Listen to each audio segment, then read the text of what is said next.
মা অনেক দিন ধরেই রেয়ার স্কুলটা দেখতে চাইছিল। রোজই শোনে রেয়া হেঁটে হেঁটে স্কুলে যায়। তো মা বলেছিল আমাকে একদিন নিয়ে যাবি তো? আমি ঠিক আছে। তো আজকে মাকে নিয়ে গেছিলাম। আসলে রেয়ার স্কুলটা আমাদের পাড়াতেই, সেই জন্য অসুবিধা হয়নি মায়েরও যেতে। আর দিদুনকে দেখে রেয়াও খুব খুশি, আর মাও একটু শান্তি পেল যে বেশি দূর নয়।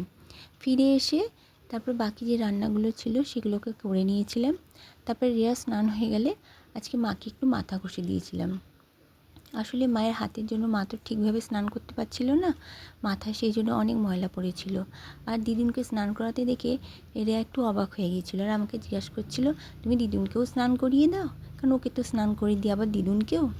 আর আজকে জানি না হঠাৎ করে কেন মাথাটা যন্ত্রণা শুরু হয়ে গিয়েছিল, তাই একটু লিকার চা করে নিয়েছিলাম। মা খাবে না বললো, তাই আমার আর মামুনির জন্যই করে নিয়েছিলাম। আর রিয়াকে দেখতেই পাচ্ছ পাকা বুড়ি, তার আম্মাকে বিস্কুট দিতে চলে গেছে।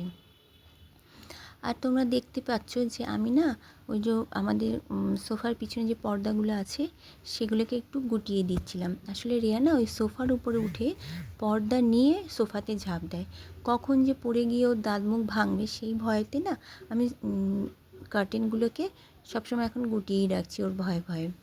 তারপরে একটু চা খেয়ে আমার মাথাটা কমলো। তো আজকের গল্প এখানেই শেষ করছি, তোমাদের সাথে আবার পরে কথা হবে। টাটা।